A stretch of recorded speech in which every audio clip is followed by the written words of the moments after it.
જો હું તમને કહું કે તમારી અડધી સમસ્યાઓનું કારણ પરિસ્થિતિ નથી પણ તમારું અશાંત મન છે, લોકો શું બોલ્યા, કોણ છોડીને ગયું, ક્યારે સફળતા મળશે, મિત્રો આ બધું જ વિચારીને માણસ અંદરથી થાકી જાય છે. તમને મિત્રો ખબર છે, પણ મહાભારતમાં એક એવું વ્યક્તિ હતી કે જેના સામે યુદ્ધ પણ આવ્યું, દગો પણ આવ્યો, લોકોનો વિરોધ પણ આવ્યો, છતાં પણ તેમના ચહેરા પર હંમેશા શાંતિ હતી. હંમેશા તેમના ચહેરા પર શાંતિ હતી. શું તમે મિત્રો ક્યારે વિચાર્યું છે અથવા ધ્યાન આપ્યું છે કે મહાભારતમાં યુદ્ધ હતું, દગો હતો, અપમાન હતું, મૃત્યુ પણ હતું, પણ આ બધાની વચ્ચે એક વ્યક્તિ એવી હતી કે જે ક્યારેય ગભરાયા નહીં અને ક્યારેય પણ ઉતાવળમાં આવ્યા નહીં અને ક્યારેય ખુદ તૂટ્યા પણ નથી. તો મિત્રો ક્યારેય પણ ગુસ્સામાં તૂટી પડવું નથી. એ હતા આપણા શ્રી કૃષ્ણ. જે હતા શ્રી કૃષ્ણ. પ્રશ્ન એ છે કે આખી દુનિયા હલચલમાં હોય, આખી દુનિયા ક્યારેક હંમેશા બીજાનું જ વિચાર કરે છે, છતાં પોતાના માટે ક્યારેય વિચારતું નથી. મિત્રો ત્યારે એક જ માણસ અંદરથી એટલો શાંત કેવી રીતે રહી શકે? અને સૌથી મોટો પ્રશ્ન શું કે આપણે પણ એવી શાંતિ મેળવી શકીએ? તો મિત્રો આજે આપણે સમજવાના છીએ કે શ્રી કૃષ્ણના જીવનના એવા રહસ્યો અને એવી વાતો જે ક્યારેય પણ તમે વિચાર્યું પણ નહીં હોય અને જે તમને અંદરથી મજબૂત બનાવી દેશે. તમને અંદરથી મજબૂત બનાવી દેશે. આજકાલના લોકો માને છે કે જોરથી બોલનાર માણસ પાવરફુલ હોય છે, ગુસ્સો કરનાર માણસ સ્ટ્રોંગ હોય છે, પણ મિત્રો શ્રી કૃષ્ણજી કહે છે અને બતાવ્યું છે પણ કે સાચી શક્તિ શાંતિમાં જ હોય છે. વિચારજો કે જો કોઈ નાની વાતથી તમારો મૂડ બગડી જાય છે, કોઈના શબ્દોથી તમારું મન તૂટી જાય છે, તો મિત્રો કંટ્રોલ કોના હાથમાં છે? તમારા? ના, બીજાના. અને શ્રી કૃષ્ણજી ક્યારે પણ પોતાની અંદરની સ્થિતિ બીજાના હાથમાં આપતા ન હતા. તેમને પણ ખબર હતી કે બહારની પરિસ્થિતિઓ ક્યારેય પણ આપણા કંટ્રોલમાં રહી નથી શકતી, પણ અંદરની સ્થિતિ હંમેશા તમારા કંટ્રોલમાં જ હોઈ શકે છે. તો મિત્રો એટલે જ કહું છું, અને કોઈ પણ કારણ કે અંદરની સ્થિતિને કેવી રીતે કંટ્રોલ કરવું તે આપણા હાથમાં જ હોય છે. અને ખબર જ હોય છે કે આપણે બસ બીજાની વાતો અને બીજાના વિચારમાં જ નહીં, આપણે હંમેશા બીજાના વિચારમાં જ પડ્યા રહી છે. મહાભારતનું સૌથી મોટું દ્રશ્ય હતું અને કુરુક્ષેત્રનું યુદ્ધ, અને એક બાજુ પોતાના લોકો અને બીજી બાજુ ફરજ, અને વચ્ચે ઊભો હતો અર્જુન. પણ મિત્રો ત્યારે પણ તે ડરી ગયો, તૂટી ગયો, હાથમાંથી ધનુષ પડી ગયું. અને એ સમયે તેને જો કૃષ્ણજીએ પણ પેનિક થઈ ગયા હોત તો શું થાત ખબર છે? પણ તેઓ હંમેશા શાંત રહ્યા, કારણ કે શાંત માણસ જ સાચો નિર્ણય લઈ શકે છે. ગુસ્સામાં કે પછી કોઈ ડરમાં અથવા તો કોઈ દુઃખમાં માણસ સાચું વિચારી શકતો જ નથી. એટલે જ કૃષ્ણજી પહેલા અર્જુનનું મન શાંત કરે છે અને પછી એને જ્ઞાન આપે છે. આજકાલ પણ લોકો પ્રોબ્લેમ સોલ્વ કરતા પહેલા ચિંતામાં આવી જાય છે. પણ જીવનનો નિયમ જ છે કે મનથી શાંત છે એ જ મુશ્કેલ પરિસ્થિતિમાંથી રસ્તો આગળ શોધી શકે છે.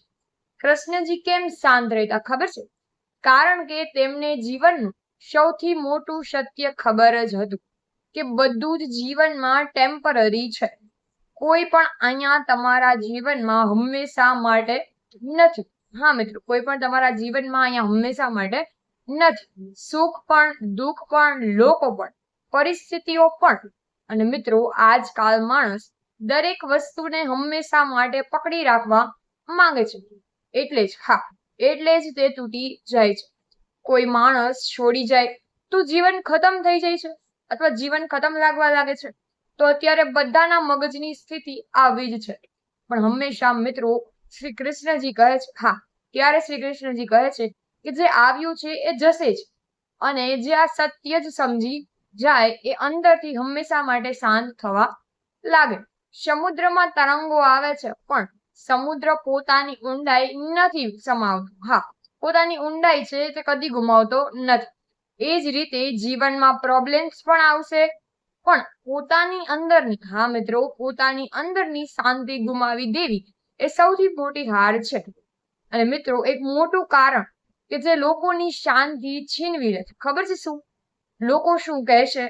અને આજકાલના લોકો પોતાના સપના માટે નહીં, પણ લોકોની 4 વાતો શું કહે છે અને લોકોની અપ્રુવલ માટે જીવે છે. જો 4 લોકો છે ને તમે કઈ કરશો ને તો પણ બોલશે, અને 4 લોકો તમે નહીં કરો ને કઈ તો પણ બોલશે. કારણ કે, હા મિત્રો, કારણ કે એ 4 લોકોનું કામ જ એ છે, હા, 4 લોકોનું કામ જ એ છે કે જે લોકો કઈ કરી શકતા તો નથી, પણ બીજાની વાતો તો તે કરવાના જ છે, કારણ કે તેનું કામ જ એ છે. પણ કૃષ્ણજીએ ક્યારેય દુનિયાને ખુશ કરવાની કોશિશ નથી કરી. હા, ક્યારે પણ દુનિયાને ખુશ કરવાની કોશિશ નથી કરી. કેટલાક લોકો તેમને ભગવાન માનતા, કેટલાક લોકો એને રાજકારણી માનતા, કેટલાક લોકો તેને ચાલાક કરતા, પણ તેઓ પોતાનું સત્ય જાણતા જ હતા. અને જે માણસ પોતાનું સત્ય જાણે છે ને તેને દુનિયાના અવાજથી કોઈ પણ જાતનો ફરક પડતો જ નથી. આજકાલ સોશિયલ મીડિયા એ લોકોને મેન્ટલી થકવી દીધા છે. હા, મેન્ટલી થકવી દીધા છે. કમ્પેર કરે છે, અપ્રુવલ માંગતા હોય છે, અટેન્શન. પણ અંદરની શાંતિ ત્યારે જ આવે છે કે જ્યારે માણસ પોતાને એક્સેપ્ટ કરવાનું શીખી લે છે, અને જે પોતે જેવો છે તેવો જ એક્સેપ્ટ કરી અને તે કામ કરે છે. નહીં કે પછી કોઈ કેવી રીતે કામ કરે છે તે જુએ. કૃષ્ણજી દરેક જગ્યાએ બોલતા ન હતા. કેટલીક વાર તેમનું મૌન જ, હા, કેટલીક વાર તેમનું મૌન જ જવાબ હતું. આજકાલ લોકો દરેક વાતને સાચી કરવા અને કહેવા માટે તે બધાને આખી દુનિયા અથવા આખી વાત પ્રૂવ કરે છે. પણ દરેક ઇન્સલ્ટનો જવાબ, દરેક આર્ગ્યુમેન્ટ અને જીતવાની ઈચ્છા. પણ મિત્રો મેચ્યોર ઇન્સાન, હા, મેચ્યોર માણસ જાણે છે કે દરેક યુદ્ધ લડવું જરૂરી નથી. સિંહ ક્યારેય, હા, તમે જોયું છે કે સિંહ ક્યારેય દરેક પુત્રને જવાબ નથી આપતો. અને કેટલાક લોકો તમારું અટેન્શન, હા, કેટલાક લોકો તમારું અટેન્શન ડિઝર્વ જ નથી કરતા. અને મિત્રો જે માણસ અનનેસેસરી નોઇઝ, અનનેસેસરી એટલે કે બીજાના અવાજથી દૂર રહેવાનું શીખી જાય છે ને તેની અંદર શાંતિ જન્મે છે. હા મિત્રો, તેની અંદર શાંતિ જન્મે છે. કૃષ્ણજી પ્રેમ કરતા હતા, પણ અટેચમેન્ટમાં બંધાતા ન હતા. ફરક સમજો મિત્રો. પ્રેમ તમને શાંત બનાવે છે, પણ અટેચમેન્ટ તમને ડરાવે છે. હા મિત્રો, અટેચમેન્ટ તમને ડરાવે છે. આ માણસ મન છોડી જશે તો, મને છોડી જશે તો, આ વસ્તુ ખોવાઈ જશે તો, આ ફિયર જ માણસની શાંતિ ખાઈ જાય છે. ત્યારે શ્રી કૃષ્ણજીએ શીખવ્યું છે કે દરેક વસ્તુને પ્રેમ કરો, પણ પોતાની શાંતિ ગુમાવીને નહીં. હા મિત્રો, પોતાની શાંતિ ગુમાવીને નહીં. મિત્રો હું તમને એટલું જ કહેવા માંગીશ, હા, વિડીયોના અંદર તમને એટલું જ કહેવા માંગીશ, જો તમને પણ કૃષ્ણજી જેવી શાંતિ જોઈએ છે ને તો મિત્રો આ 5 વસ્તુઓ શીખવી જ પડશે. હા, 5 વસ્તુ શીખવી જ પડશે કે દરેક પરિસ્થિતિ પર રિએક્ટ ન કરવું, તે છોડી દો. લોકોના શબ્દોને દિલમાં ન રાખવા. બધું જ ટેમ્પરરી છે એ સમજવું જરૂરી છે. પોતાની અંદર સમય પસાર કરવો, પોતાની જાત સાથે સમય પસાર કરવો, અને ભગવાન પર વિશ્વાસ રાખો. કારણ કે જ્યારે માણસ અંદરથી મજબૂત બની જાય ને ત્યારે, હા, ત્યારે જ બહારની દુનિયા એને હલાવી શકતી નથી.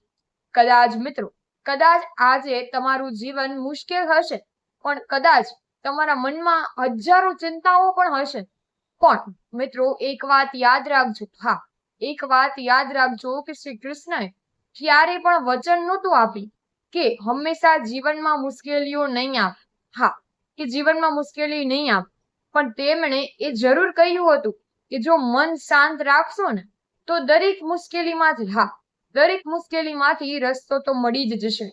અને મિત્રો કદાચ સાચી શક્તિ, હા, સાચી શક્તિ એ જ છે કે બહારથી નહીં, જે અંદરથી શાંત રહેવું જ જરૂરી છે.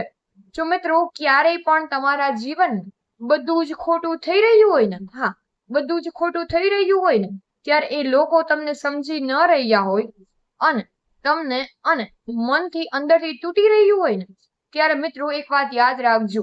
હા, ત્યારે એક વાત યાદ રાખજો કે શ્રી કૃષ્ણજી કહે છે, અને શ્રી કૃષ્ણજીએ શીખવ્યું હતું કે પરિસ્થિતિ નહીં, પણ હંમેશા તમારું મન જ, તમારી અંદરની શક્તિ જ તમારી નક્કી કરે છે કે તમે જીતવાના છો કે પછી હારવાના.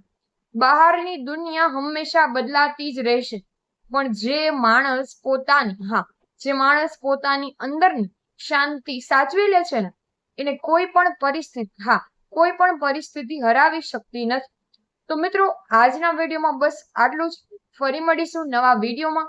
ત્યાં સુધી સૌને મારા હર હર મહાદેવ અને જય શ્રી કૃષ્ણ.